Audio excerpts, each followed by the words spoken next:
Kyle here from All Media Reviews. I was wrong. There is a part four for the F. So here's the F CD Compact Disc A to Z part four. So get right through it. Get right to it rather. So it's not nearly. I mean, I've been going through these and showing a lot of stuff, so it's been taking time. So um, I'm not showing the first thing that was under the sort of the name under the soul stuff, but this is the Flower Kings collection. I have this many Flower Kings CDs. I don't have nearly all their CDs, but I have the early stuff, largely because I won most of these in some sort of contest online, like through Delicious Agony, one of the progressive rock stations, I think, radio, internet radio streaming stations. So here's the first one I have, Back in the World of Adventures. I think this might be considered the debut. It came out in 95. But yeah, I mean, I'm not a big Flower Kings fan. I saw them live a couple times in Milwaukee. Love Transatlantic at that point too, but Michael Stolt, of course, bass. Different band. It was Roy's band, of course, mostly from Sweden, but Hasse and Jamie Salazar. They had different members. Thomas Bowden, the keyboard player. So this came out in 95. Let's see here. Yeah, Back in the World of Adventure, 1995. Got one epic at the very beginning of the World of Adventures and the Big Puzzle. So yeah, I haven't listened to this album in a long time. Flower Kings, even though they're better than a lot of modern retro prog, I still don't listen to them very much because a lot of it's kind of retreading to some degree. But so I have Retropolis from 90, I think it was 96. This is 2000. I believe Retropolis was the second album though. I think originally it came out yeah, March of 96 or when it was recorded. Um see them. And then do they have the website on there? Yeah, Winnie, that was wineasy.se or whatever. I remember when I got into them, I was checking them out, being a fan of Transatlantic in 2000, 2001. This is the one I thought I was gonna like the most because I like the title and everything. It's like very sci-fi-ish, very, but like Retropolis, like Retroopolis, like a metropolis that's retro. But I don't think it's a concept album, but I could be wrong. So yeah, this has the one epic. They weren't writing that many epics. There is more to this world, but Metropolis by Night, The Road Back Home, the title track. The title track's 11 minutes and 10 seconds. Rhythm of the Sea. Um, so then I have what is this? Stardust We Are, which when I did get into them initially, somewhat, that was like this is a double, I believe. This came out maybe the year at 99 on Inside Out. It took a couple years for the third record. Yeah, something like that. The next one's kind of a weird release, but um, the song "Stardust We Are" I remember checking out and liking. I think it is like either a suite or an epic, colorful book. Um, the name "The Flower Kings," it's like Super Mario Brothers, but or hippie kind of stuff, flower power. And this is a double disc. And yeah, it's got the title track at the end. They played that the show I saw. That was 2001, right before 9/11 or right after 9/11, in Milwaukee at Shank Hall. But yeah, that was the one that the vocal harmonies are pretty good at points. But it's 25 minutes. But it's just they had so many songs. Disc one, disc two. Um, I could actually show the disc. Well, I may not be able to do that. Well, all right, there we go. On the new Inside Out label, it's like Magna Carta was around first, and then I don't know if Magna Carta was European. It might, man, I think it was American. But then Inside Out was the new prog label that had prog metal around 99 2000, and they became sort of the go to at that point. And they still are doing because they got imprinted by like what is it? Not Roadrunner. Was it Roadrunner? I'm thinking of Century Media, but anyway. So then I have Flower Power, again, another CD that I won in that contest. This was This might have been the year before, actually. This is 99 too. I know this is a double also. My friend Creighton had this. I remember he was not happy the fact that when we went to the show, they didn't. Oop, there it goes. They didn't do anything from this album, but for some reason I thought this was like this was. It's not good. Like half live, half studio, like the Yes Keys to Ascension, maybe in some ways. Um, yeah, maybe not. But a lot of the same. Jamie Salazar, Michael Stoll, Hasse Tom Froberg, Thomas Bowden. Hasse Froberg was just a singer on this, though, percussion. And Hasse Brunnison. Geez, this is not the most stable jewel case, unfortunately. Yeah, that's the problem with CDs. This wow, this CD took a beating. I think it was in a booklet at one point. Yeah, look, this thing's been scratched. And definitely, not in perfect shape, but um, probably can be fixed with one of those repair deals. But as long as it plays. But anyway, this is so they did back to back double albums with Stardust We Are. If my chronology is correct, I want to say one of these was like 98 and one of them was 99 or something. Yeah, this was 98. So this was actually before Stardust We Are, I guess. Yeah, I don't know.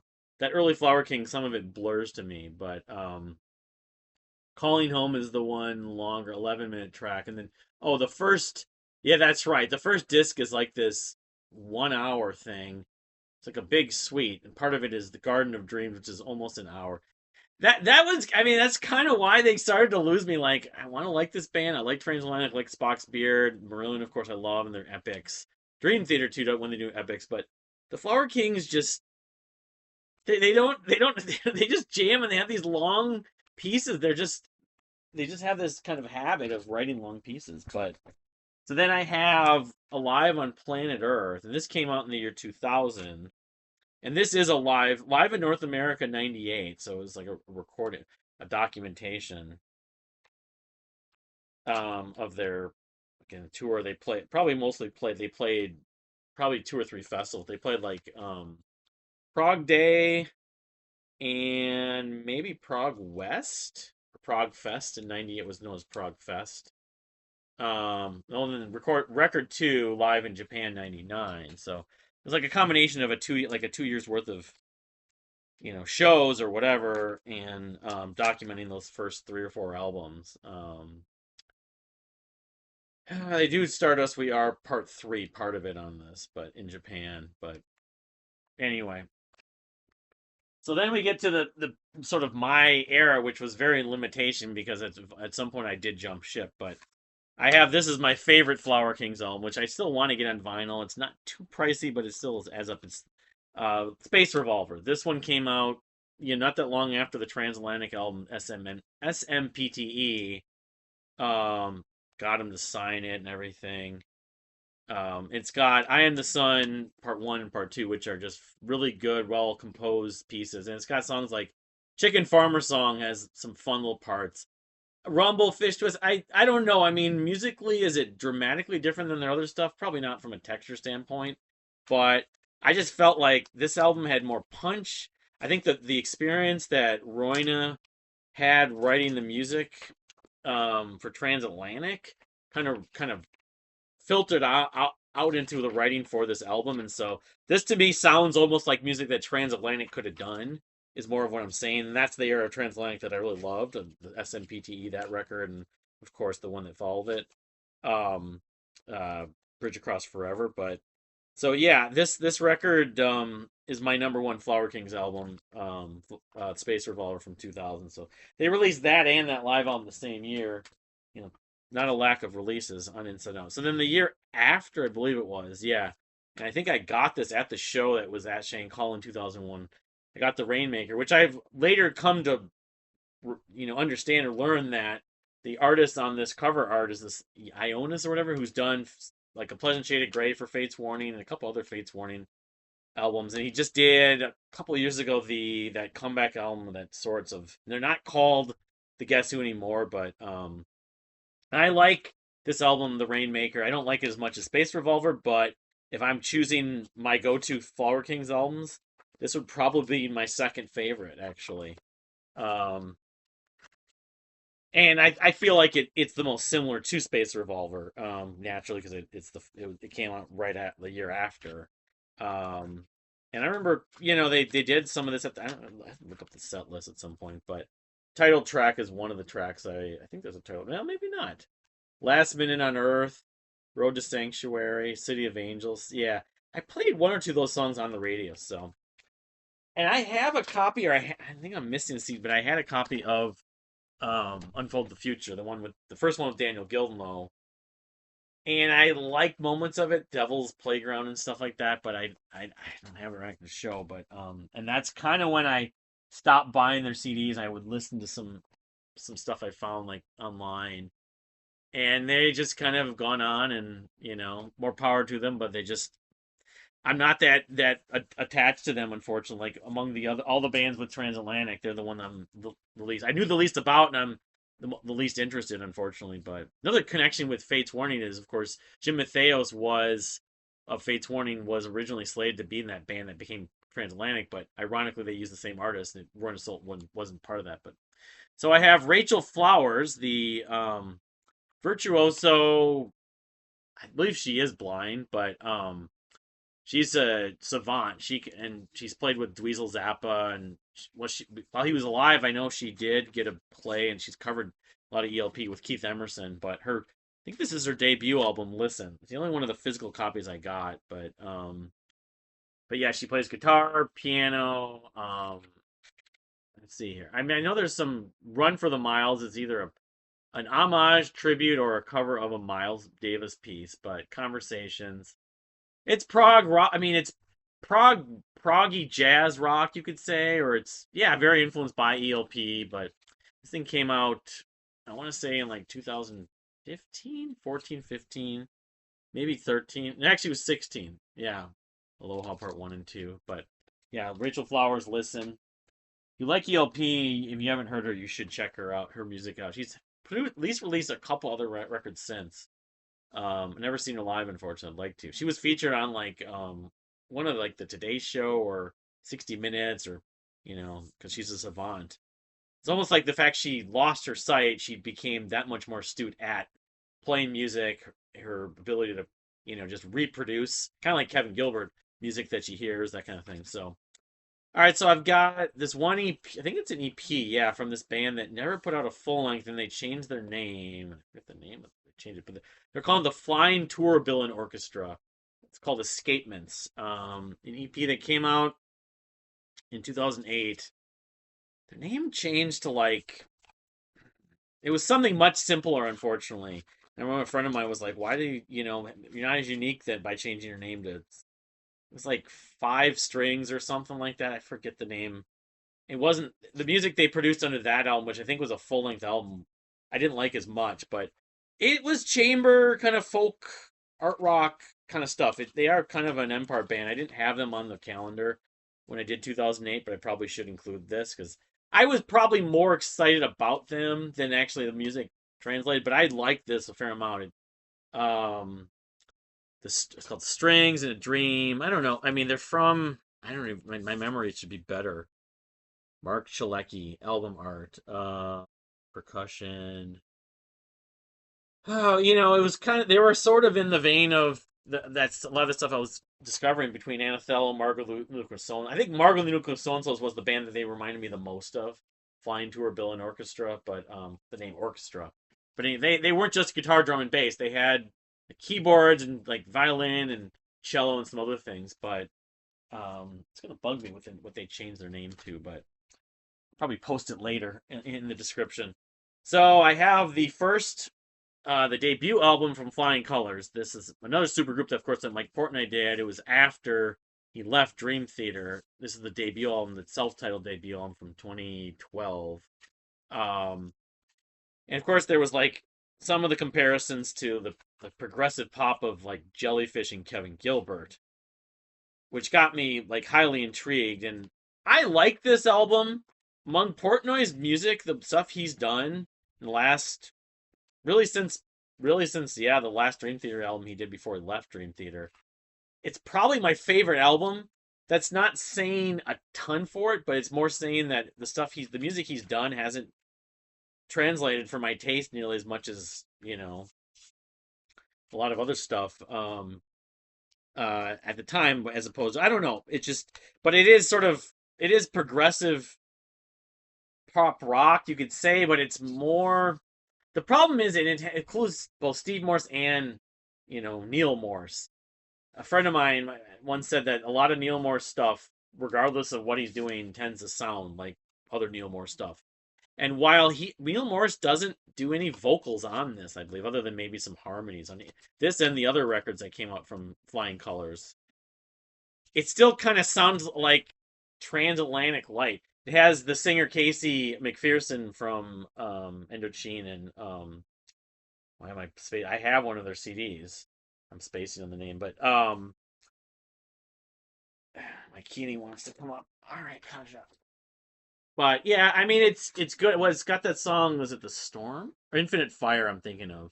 Um, shoulda, coulda, woulda, Kayla. You know, Casey McPherson sounds a fair amount like Nick DiVirgilio, so it almost reminds me of like Nick DiVirgilio was singing with Transatlantic, with Steve Morse on guitar. But yeah, it does have The Storm. Yeah, I mean, there's several tracks I like on this album, but I listened to the subsequent records and liked them, but I didn't feel like they were even as good as this. And I've kind of felt like, well, Flying Colors are good, but they are not. They haven't the albums haven't turned out to be as good as I thought they were going to be. So, but anyway, that was from 2012, I believe. So, all right, so I only have two CDs. Kind of surprisingly, I should probably try to get their other albums on CD from the band FOALS. I have Antidotes from 2008, and of course, Total Life Forever from 2010. It's kind of like I started buying vinyl when the records that came out after that, and so I just didn't buy CDs. I should, and I even got this used. I remember I didn't like this enough to originally want to buy it because I heard a lot of hype for it. FOALS, they're kind of like Block Party and Math Rock. They're a little bit, like the Mars Volta fans will like them, and but then the second album really got me. I liked this, but then I went back to this album, and even though a lot of it is very mathy, danceable kind of math rock, you could say, dance punk, there's such an amazing energy on this album, Antidotes from 2008. And I've become to really love like everything almost everything, basically everything they've done. Interesting, kind of like recycled paper, um, very artsy. I know there's like a documentary on the making of this album or the next one on Total Life Forever that shows how much time they put into it. But that whole thing. They were banned for several years before this came out, of course. But yeah, Antidotes is a fantastic album. I love this record. The French Open, Cassius was the single, Balloons, Mathletics, Hummer, and where's it? Two Steps Twice. That's the showstopper live when you see FOALS live. So then it was a breakthrough of sorts. That this thing just blew me away. Total Life Forever in 2010 in my top 5 albums from that year, which was the last. I contend was the last really great year for albums. There's been some good years since, but um, there's really only one track I don't like that much on this album. That's Disorient, which is the one they kept on playing on the radio on the Current, but A9.3, the National Public Radio affiliate here. But Spanish Sahara is probably still the best song they've written. The goosebumps and the segue and the build up is just fantastic. Black Gold, like Afterglow, Alabaster, What Remains, Blue Blood, Miami. I love this album. It's a 21st century classic, and oops, I don't know if there was like a book in here. There probably is. This kitty needs a trimming. But he had a little bit of a I need to grab this Kaja. But yeah, Total Life for I don't know what the concept they're in underwater, this picture and stuff like that, and I've got the vinyl, of course, too, but I got the vinyl for Antidotes as well, but no. I mean, the Spanish Sahara alone just was like, wow, I didn't realize this band could make music this good like this. It didn't sound a lot like their debut album, which I like, and then like I said, I came to really love. So, all right, we'll just go one by one. We'll grab a few of these. So the next one is a band by the name of Forward Russia. And they have two albums, I believe. This is like post-punk. My Love of Apes and Androids, and even you could say Block Party to some degree. I think they're British, but this is an album called From Life Processes, from 2008. You can see the title. The title's like that. They have the explanation point and then the word forward, comma Russia. Um, it's they're every time I've listened to them, I like them. I mean, it is you could say they're kind of related to Indie Tronica, but I definitely a case of I wish I could like them more, but it's sort of it's post punk. It's I guess you could say they share a little bit in common, less with Apes and Androids and more with Lay to the Pier.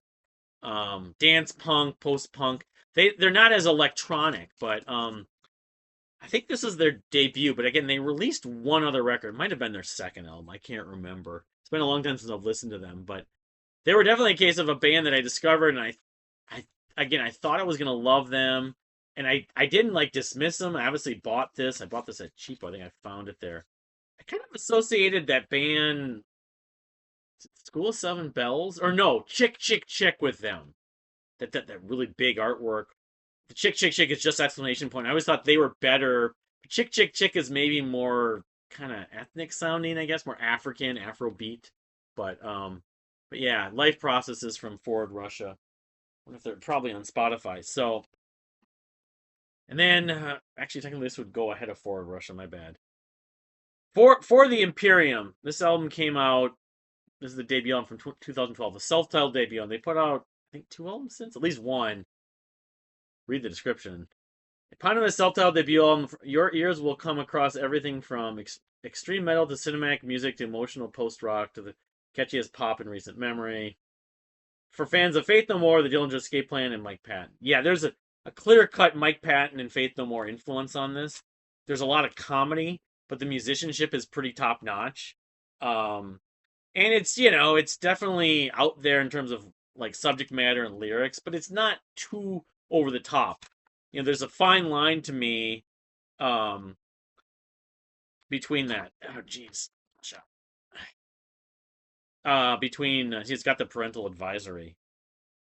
I know that there's talks of strippers at points and some other stuff, but the comedy works for the most part. The blend it reminded me a little bit of Crotch Duster, but they're a little more serious about their songs, and they weren't like a Crotch Duster. In effect, was still a parody band. They're not a parody band. They just were pushing the line. You could say, was it Toe Hider to some degree, and there's a couple of bands that have done that where their music has the humor element, but it's still pretty crazy serious, and the musicianship's over the top. This is heavy music. It's extreme. There's not much like growling though on it from my memory. But anyway, off Life Force. I think they're from Sweden. I'm pretty sure. But anyway, they're not from the U.S. All right, so I have like Flying Colors. I have the debut album, I believe, from the James Labrie involved James Labrie of Dream Theater project Frameshift. Of course, late 90s, early 2000, mid 2000s, the Dream Theater members were doing all sorts of side projects. One he did his solo. He did Mo Musler, which I'll be showing at least one of those later, I think. But then he James Labrie did his solo albums later. But he also did this project called Frameshift. I think it was only one with him. They did one with Sebastian Bach, but Hennon Pauly was the main writer behind this, and he plays like Chapman Stick and his Chain. Yeah, I mean the description on this was that this is James Labrie doing his most Queen-like vocal harmonies and stuff. So that got me really, because Dream Theater doesn't do a lot of harmonies, but James Labrie loves Queen and Freddie Mercury, and it does, but some of this is like very textured, almost electronic. Like I said, I think there's some Chapman Stick. It didn't come across. It is rock music. It is, you could say it's almost progressive metal of sorts, but it doesn't sound like Dream Theater. But Unweaving the Rainbow is the name of it. I think this was on. No, it was on Prog Rock Records, not Inside Out. But again, they did one other. I mean, I was only mildly interested. He did that thing I never got on CD, the Leonardo da Vinci concept album too, which also had vocal harmonies. But all right, so I'll grab the last four here if I don't kill myself in the process with my kitty.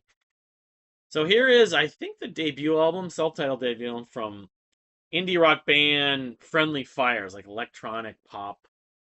This album came out. When did "On Waving the Rainbow" come out? I didn't even say that. I'm trying to get the years. 2003. Yeah.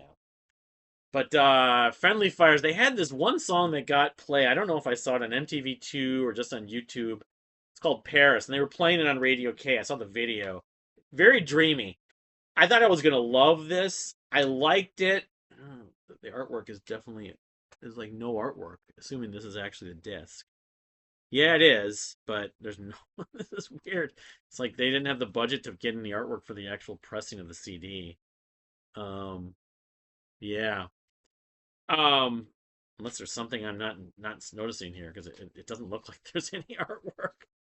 Like some of the DVDs you get, like it's like a reflection.